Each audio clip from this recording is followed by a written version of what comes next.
Hello বন্ধুরা, কেমন আছেন সবাই? আশা করি সবাই ভালো আছেন। আজকে আমি আপনাদের জন্য নিয়ে এসেছি জাপানিজ একটি অ্যাকশন থ্রিলার মুভি সিরিজ ক্রো জিরো। রিসেন্টলি সামুল আরেফিন ভাইয়া ক্রো জিরো মুভিটির এক্সপ্লেনেশন ভিডিও চেয়ে রিকোয়েস্ট করেছিলেন, আর আমার কাজই হলো এই সব রিকোয়েস্টগুলোকে অ্যাকসেপ্ট করে আপনাদের অন ডিমান্ড সার্ভিস দেওয়া। ক্রো জিরো মুভিটি মূলত একটি জাপানিজ অ্যানিমি সিরিজ থেকে ইন্সপায়ার্ড মুভি। এই মুভিতে আমরা দেখতে পাবো ছাত্র রাজনীতি আসলে কোন লেভেলে পৌঁছাতে পারে যখন পুরো সমাজ একটি কলেজের ছাত্রদের সমর্থন করে, সাথে রেসপেক্টও করে। আর সেই কলেজের গ্র্যাজুয়েশনে 4 বছরের মধ্যে কলেজের স্টুডেন্টরা নিজেদের জন্য আলাদা আলাদা গ্যাং বানিয়ে সেই গ্যাংগুলোর মাধ্যমে পুরো কলেজের মধ্যে কিভাবে প্রভাব সৃষ্টি করে এবং সবচেয়ে প্রতিষ্ঠিত দল হিসেবে নিজেদের গ্যাংকে কিভাবে সেট করবে, তাই আমরা পুরো মুভিতে দেখবো। সো আপনারা যারা আপনাদের কলেজ লাইফে রাজনীতি করে এসেছেন তারা অবশ্যই এই মুভিটি দেখে ভালো একটা ফিল পাবেন। সো মুভি শুরু করার আগে আমরা জেনে নেই এই কলেজে আসলে কয়টা গ্যাং রয়েছে। এই কলেজে টোটাল 5টা গ্যাং রয়েছে। প্রথম গ্যাংটির নাম হলো জিপিএস গ্যাং। জিপিএস গ্যাং এর ফুল ফর্ম হলো গেঞ্জি পারফেক্ট সিনহা। জিপিএস গ্যাং এর মধ্যে এই ফিল্মের মেইন ক্যারেক্টার আছে যার নাম গেঞ্জি।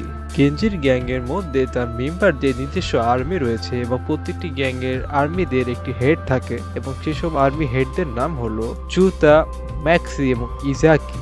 সেকেন্ড গ্যাংটির নাম হলো সেরিজাওয়া আর্মি। সেরিজাওয়া আর্মির প্রধান হলো টামাও সেরিজাওয়া। সেরিজাওয়া টামার গ্যাং এর মধ্যে কিছু আর্মি লিডার রয়েছে এবং তাদের গ্যাং এ কিছু এক্স মেম্বারও আছে। সেসব এক্স মেম্বারের নাম হলো মিকামি ব্রাদার্স।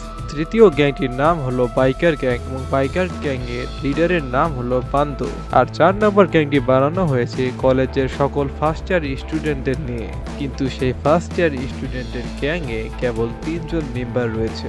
আর সর্বশেষ গ্যাং এর লিডারের নাম হলো রিন্ডাম্যান। আর রিন্ডাম্যানের গ্যাং এ আর কোনো মেম্বারই নেই, সে পুরো গ্যাং একাই চালায়। আর পুরো কলেজের সবাই রিন্ডাম্যানকে খুবই বেশি ভয় পায়। সো চলুন আমরা এখন মুভির মেইন স্টোরিতে চলে যাই। মুভির শুরুর দিকে আমরা দেখতে পাই ইয়াকুজা নামে একজন মাফিয়া একজনকে গুলি মেরে নদীতে ফেলে দেয়। যে লোকটিকে গুলি করে ফেলে দেওয়া হয়েছিল সে লোকটির নাম হলো ক্যান। ক্যান এখানে মুভির মেইন ক্যারেক্টার গেঞ্জির বেস্ট ফ্রেন্ড। তারপরে মুভি সোজা ফ্ল্যাশব্যাকে চলে যায়। ফ্ল্যাশব্যাকে আমরা দেখতে পাই ট্রান্সফার হয় একজন কলেজ স্টুডেন্ট যার নাম হলো তাকিয়া গেঞ্জি। সে তার কলেজে লিড করা একটি গ্যাং, যে গ্যাংটির নাম হলো সেরিজো আর্মি, তাদের নামটি একটি ওয়াল থেকে মুছে তার নামটি লিখে দেয়। তাদের কলেজে সেদিন ফার্স্ট ইয়ার স্টুডেন্টের জন্য একটি নবীন বরণ অনুষ্ঠান ছিল, কিন্তু সেখানে ইয়াকুজা মাফিয়ার কিছু লোক চলে আসে। তারা আসলে সেখানে সেরিজো গ্যাং লিডার তামাওকে খুঁজতে এসেছিল, কারণ তামাও তাদের কিছু লোককে মেরেছিল। ইয়াকুজা মেম্বারের দলের মধ্যে আমরা ক্যানকেও দেখতে পাই। আসলে এখানে ক্যান ইয়াকুজা মাফিয়ার সকল অর্ডার ফলো করে থাকে, কিন্তু ক্যান সেখানে সেরিজো গ্যাং এর লিডার তামাওকে খুঁজে পায় না। তামাও আসলে গিয়েছিল তার বন্ধু টোকিওকে নিয়ে একটি হসপিটালে। এখানে তামাওর বেস্ট ফ্রেন্ড টোকিওর ফিজিক্যাল কন্ডিশন একদমই ভালো না। টোকিওর অবস্থা একটু ভালো হবার কারণে হসপিটাল থেকে তাকে ছেড়ে দেওয়া হয়। টোকিও হসপিটাল থেকে বের হয়ে তামাওকে জানায় সে পুরোপুরি সুস্থ আছে এবং সে বাইক চালাতে পারবে, কিন্তু তামাও খুব ভালো করে জানে তার বন্ধুর শরীরের অবস্থা একদমই ভালো না, তাই বাইকটি নিয়ে সে নিজেই চলে যায়। কিন্তু তামাও আসলে বাইক চালাতে পারতো না, তার লাইসেন্সও ছিল না, তাই সে সোজা বাইকটি নিয়ে একটি গাড়ির সাথে গিয়ে ধাক্কা খায়। তামাওকে রাস্তার মধ্যে এভাবে বাইক চালাতে গিয়ে একজন পুলিশ দেখে ফেলে। তখন সেই পুলিশটি তামাওর পিছনে চলে যায়। তামাও সোজা পুলিশ থেকে বাঁচার জন্য তার কলেজে চলে যায়, কিন্তু কলেজে গিয়ে সে দেখতে পায় ইয়াকুজা মাফিয়ার লোকেদের সাথে কলেজের একটি ছেলে ফাইট করছে। আসলে এখানে ইয়াকুজা মাফিয়ার লোকেরা গেঞ্জিকে র্যাগিং করতে চেয়েছিল, কিন্তু গেঞ্জি উল্টো তাদের ধরে মারা শুরু করে। ফাইট শেষ করার পর গেঞ্জির সাথে ফার্স্ট টাইম তামাওর দেখা হয়, কিন্তু তখন পুলিশ এসে তামাওকে অ্যারেস্ট করে নিয়ে যায়, কারণ তামাও ট্রাফিক রুলস না মানে বাইক চালিয়েছিল রাস্তায়। তারপর ওই দিন রাতে গেঞ্জি একটি ক্লাবে যায়, সেখানে গিয়ে তার সাথে একটি মেয়ের দেখা হয়। সেই মেয়েটির নাম হলো রুকা। রুকা এখানে একজন সিঙ্গার এবং ড্যান্সার। আর রুকাকে দেখে গেঞ্জির লাভ একটা ফার্স্ট সাইট হয়ে যায়। তারপর রাত শেষে গেঞ্জি যখন তার বাসায় ফিরে যায় তখন তার বাবার সাথে তার দেখা হয়। এখানে গেঞ্জির বাবা ইয়াকুজার মতোই একজন মাফিয়া। আর গেঞ্জি যে কলেজে এখন পড়ছে সেই কলেজে তার বাবাও পড়েছিল, আর তার বাবার একদিন স্বপ্ন ছিল সেও এই কলেজে রাজত্ব করবে, কিন্তু তার বাবা তার ছাত্র জীবনে কখনো লিডার হতে পারেনি এবং তার স্বপ্নগুলোও মারা যায় পাশ করার পরে। গেঞ্জি তার বাবাকে বলে সে তার বাবার থেকে 100% বেটার, সে তার কলেজ লাইফের মধ্যেই সবগুলো গ্যাংয়ে লিডার হয়ে তার বাবাকে দেখাবে। পরের দিন গেঞ্জি সোজা গিয়ে সেরিজা আর্মির লিডার তামাওকে চ্যালেঞ্জ করে ফাইট করার জন্য, কিন্তু তামাওর বেস্ট ফ্রেন্ড টোকিও তাদের মধ্যে কোনো প্রকার ফাইট দেখতে চায় না, কারণ টোকিওর ছোটবেলার বন্ধু ছিল গেঞ্জি। তাই সে গেঞ্জিকে বলে সবার প্রথমে গিয়ে রিন্ডা ম্যানকে মারতে। আসলে রিন্ডা ম্যান হলো এই কলেজের সবচেয়ে শক্তিশালী একটি গ্যাংয়ের মেম্বার এবং তার গ্যাংয়ে সে একাই রয়েছে আর সবাই তাকে জমের মতো ভয় পায়। গেঞ্জি যখন তামাওকে চ্যালেঞ্জ করার জন্য এসেছিল এই সবকিছু মিকামি ব্রাদার্স দেখতে পায়, তাই তারা তামাওকে সুযোগ পেয়ে তারাও চ্যালেঞ্জ করে, কিন্তু এখানে চ্যালেঞ্জ পাওয়ার পরে তামাও দুজনকেই খুব খারাপভাবে মেরে হারিয়ে দেয়। অন্যদিকে গেঞ্জিকে টোকিও বলেছিল রিন্ডা ম্যানকে হারাতে, তাই গেঞ্জি সোজা রিন্ডা ম্যানকে হারানোর জন্য তার কাছে যায়, কিন্তু রিন্ডা ম্যান গেঞ্জিকে দেখে ফাইট করার জন্য একদমই ইন্টারেস্টেড না, সে গেঞ্জির সাথে ফাইট না করে চলে যায়। তাই গেঞ্জি অনেকটা হতাশ হয়ে যায়। তখন তার সামনে ক্যান আসে। এখানে ক্যান এই কলেজের একজন এক্স স্টুডেন্ট ছিল, তাই গেঞ্জি ক্যানের কাছে কিছু সাজেশন চায় সে কলেজের গ্যাংগুলো লিডার কিভাবে হতে পারবে। ক্যান গেঞ্জিকে সাজেশন দেয় ছোটখাটো যে লিডারগুলো আছে তাদেরকে মেরে তার দলে ঢুকিয়ে নিতে। পরের দিন গেঞ্জি তাই করে, একটি ছোট লিডারকে খুঁজে বের করে এবং তাকে উত্তম মধ্যম মারার পরে তার লিডারশিপ নিয়ে নেয়। তারপর গেঞ্জি ক্যানের কথা মতো একজন ছোট লিডারকে একটি গার্লফ্রেন্ড জুটিয়ে দিয়ে তার লিডারশিপ জয় করে নেয়, কিন্তু তারপরও গেঞ্জির গ্যাংটা তেমন একটা পাওয়ারফুল হয় না, তাই গেঞ্জি সোজা গিয়ে একটি বড় গ্যাংয়ের লিডারকে চ্যালেঞ্জ করে। সেই গ্যাংয়ের লিডারের নাম ছিল ইজাকি।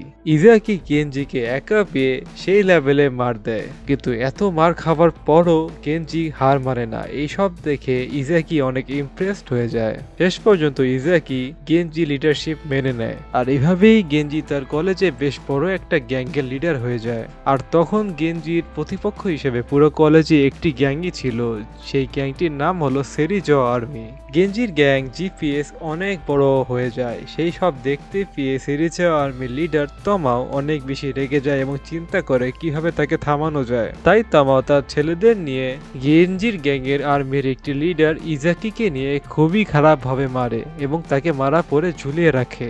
গেঞ্জি এই সকল কিছু জানার পরে অনেক বেশি রেগে যায় এবং সে একাই তামাওকে মারতে বেরিয়ে পড়ে, কিন্তু তার গ্যাংয়ের একজন লিডার তাকে সেখানে আটকে দেয় এবং বলে সে পাগলামি করে কোনোদিন লিডারশিপ জয় করতে পারবে না। তাই গেঞ্জি এত পাওয়ারফুল হওয়ার পরও অনেক বেশি হতাশ হয়ে যায়, সে বুঝতে পারে না তার কি করা উচিত। সে কলেজে ঢুকে যাকে তাকে ধরে মারা শুরু করে, শেষ পর্যন্ত সে অনেকটা কেয়ারলেস হয়ে যায়।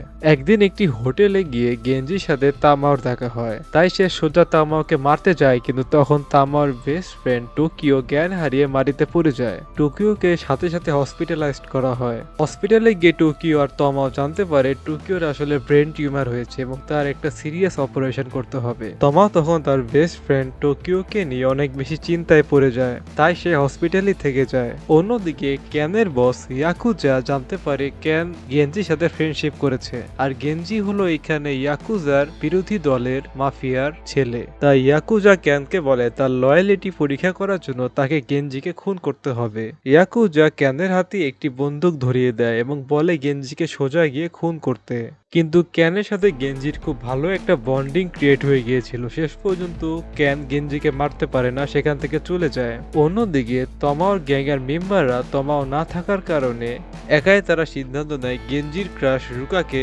কিডন্যাপ করবে। গেঞ্জি যখন জানতে পারে তার ক্রাশ রুকাকে কিডন্যাপ করা হয়েছে, সে সাথে সাথে বের হয়ে পড়ে রুকাকে বাঁচানোর জন্য। রুকা গেঞ্জিকে তখন ফোন করে জানায় বাইকার গ্যাং তাকে কিডন্যাপ করেছে। গেঞ্জি তখন পুরো তার দল নিয়ে বাইকার গ্যাংয়ের উপর ঝাঁপিয়ে পড়ে। অনেকক্ষণ মারামারি পর বাইকার গ্যাংয়ের লিডার গেঞ্জিকে জানায় সে আসলে কিছুই বুঝছে না গেঞ্জি তাদের কেন মারছে। গেঞ্জি তখন তাদের বলে রুকাকে ফেরত দিতে, কিন্তু তারা রুকাকে সেটাই জানে না। তারপর সবাই আসলে বুঝতে পারে গেঞ্জিকে বোকা বানানোর জন্য সেরোজোয়া আর্মির লোকেরা তামার অনুপস্থিতিতে গেঞ্জিকে বোকা বানানোর জন্য আরেকজনের নাম দিয়ে তার গার্লফ্রেন্ডকে কিডন্যাপ করিয়েছে। এতক্ষণ অযথা মারামারির জন্য বাইকার গ্যাংয়ের লিডার গেঞ্জির উপরে অনেকটা রেগে যায় এবং বলে সেই গেঞ্জিকে জানাবে তার গার্লফ্রেন্ড আসলে কোথায় আছে, কিন্তু তার বদলে গেঞ্জি যদি তার একটি কান কেটে দেয় তাহলে সে বলবে। এখানে গেঞ্জি রুকাকে অনেক বেশি পছন্দ করত, তাই সে একদমই দ্বিধা না করে নিজের কান কান কাটতে শুরু করে। আর এইসব দেখার পর বাইকার গ্যাং এর লিডার গেঞ্জিকে থামতে বলে। আসলে সে মজা করেছিল, এমন কিছুই তাকে করতে হবে না। তারপর বাইকার গ্যাং এর লিডার গেঞ্জিকে জানায় সেরোজো আর্মির যে ঘাঁটি রয়েছে সেখানে সম্ভবত তার গার্লফ্রেন্ডকে আটকে রাখা হয়েছে। তারপর গেঞ্জি সোজা সেরোজো আর্মির ঘাঁটিতে চলে যায় এবং সেখানে তার গার্লফ্রেন্ডকে খুঁজে পায়। ঠিক তখন তামাও সেখানে চলে আসে এবং অবাক হয়ে যায়। আসলে তামা অনেক অনেস্ট একজন লিডার ছিল, তার কিডন্যাপিং করার ইচ্ছা কখনোই ছিল না এবং সে কোনো প্রকার খারাপ কাজও করতো না। তাই সে গেঞ্জিকে কোনো প্রকার বাধা দেয় না তার গার্লফ্রেন্ডকে নিয়ে যেতে।